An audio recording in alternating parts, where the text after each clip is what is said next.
What's up, Saiyans? This episode of my podcast will be talking about Cyberpunk Edgerunners, the new Netflix original anime that I have been really enjoying. It really subverted my expectations, especially knowing what the catastrophe behind Cyberpunk 2077 was. It's by far like one of the top anime made in 2022. For starters, it was made by Studio Trigger, a very reputable studio, very famous for making the anime Kill la Kill, also very good. The way it was animated, just in general, was just amazing, and I'm gonna get into that later. But trigger warning: there's gonna be the subject of gore, blood, just really depressing shit throughout all of this, because it gets really sad if you watch the opening right now. It literally shows the protagonist getting shot, so you can probably guess the tone for all of this. Clearly there will be spoilers if I haven't mentioned that already, and let's get on with this. To start with, the animation. It's fantastic. It really complements the emotion and the sadness and the action, and the designs look wonderful. The protagonist David, I love his character design, especially with his mom's med coat. It's just perfect because understand that he holds that just so close to his heart after his mom died. And every time that you just look at his face, you can tell what he feels. Because he's not a super wordy guy all the time. And so you can just tell by his mannerisms and his movements and just facial expressions in general. You could really tell.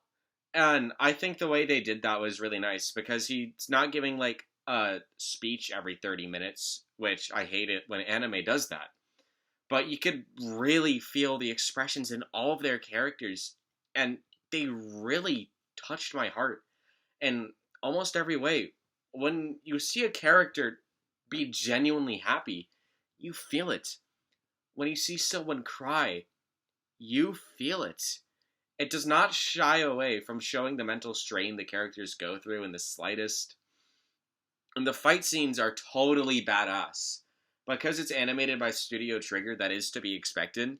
But the way that they worked all of this was just perfect. Because the amount of just carelessness there was in just not carelessness, but they did not care whether or not this shit was going to be rated M or not, because with the amount of blood and gore that's in here, you can tell that they were definitely going for something, and it worked perfectly.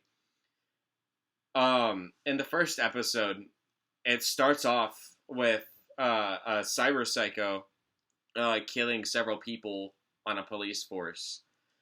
And you get to just see the absolute ruthlessness of this city and just the general world that they live in, especially with the cases of cyber psychosis going around. That word's a fucking mouthful. But you could really see that the entire environment and just the whole city, it just sucks. Everyone is sad, and you could see just how shitty the entire city is. And the people in it are even worse because just being at school, somebody, basically the bully of the school, he just fucks with the protagonist, telling him that he doesn't belong there because he should know his place. He does not belong in a high status school that he is in, because by that guy's standards, he's living garbage. And you could see just the anger in David's face and just how pissed he is, especially because this is around the time that his mom died. And this was just before that. And after his mom died, he hit a new low.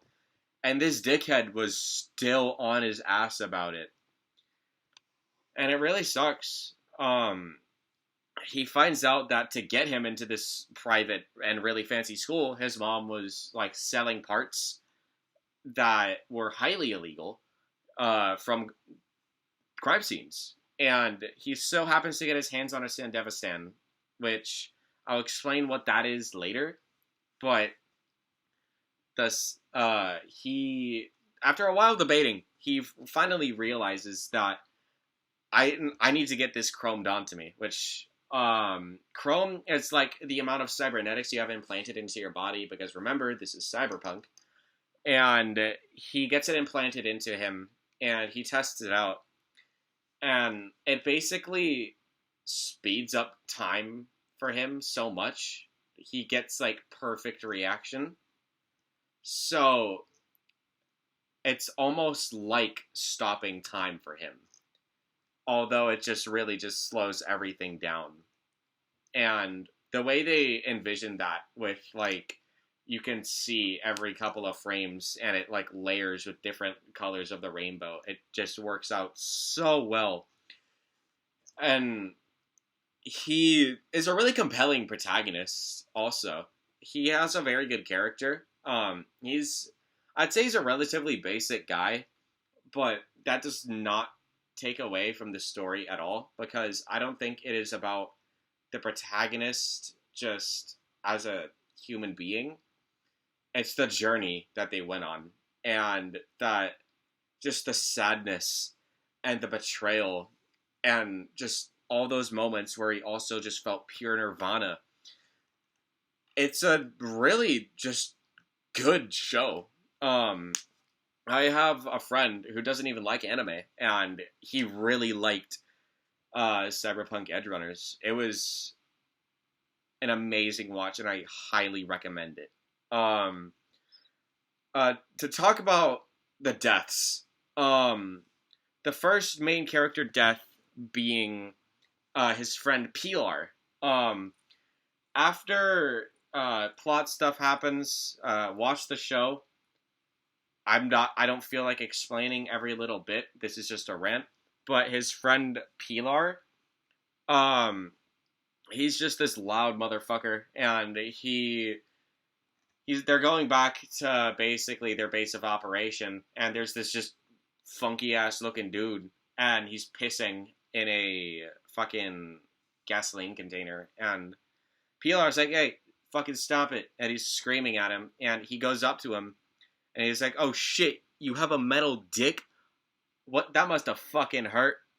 And as he's talking about that, this creepy ass, just like spacey dude, he gets his fist out, and out of his wrist, just he fucking blasts Pilar's brains out. And the absolute look of terror in David's face is one that you'll always remember, because he froze. After killing some bad guys and just generally being around death, he never saw his friend's death in person until then. And it really fucking hurt him. It made him space out for most of the fight. And it really shows. One of his other friends had to like make him snap back into reality because he was just so out of it. And it's really sad to see somebody in that state. As somebody who's lost a friend like that, I can definitely understand where that came from, and I can feel like almost the exact way that he did. You just don't want to believe it at first, and your mind just blanks, and it's just this state of denial and just panic, like, what the fuck's happening? And they do such a great job of showing it. I cannot understate how much I love the design, the animation, and the writing for this show. And it's just so good. This is, as I've said before, by far one of the best TV shows released in 2022.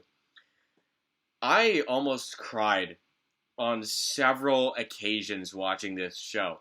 And that means something. Because I am a person who does not get attached to the characters too easily. But I felt like I had a special connection with these guys. And seeing them die, especially in the fashion that they do die, very bloody and gory, they don't shy away from it at all, and it just makes you hurt even more.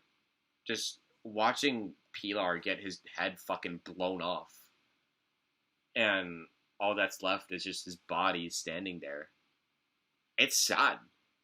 It really feels like you almost lost somebody. It really replicates that feeling, and it fucking hurts, man. But the emotional roller coaster this show takes you on is so worth it. It has such a good outcome, and I could go on for so long talking about this, but I'm fucking tired. But in sum, watch Cyberpunk Edgerunners. It is so good, and I guarantee you, even based off of looking at the critics and the audience scores on Rotten Tomatoes, you could see people are enjoying that shit. It's really fucking good. Anyways, that's all I'm gonna have time for today. Or at least for this rant specifically. I really hope you guys enjoyed just listening to me talk about shit today. And hopefully I'll see you in the next upload. Nighty night. And remember, stay super.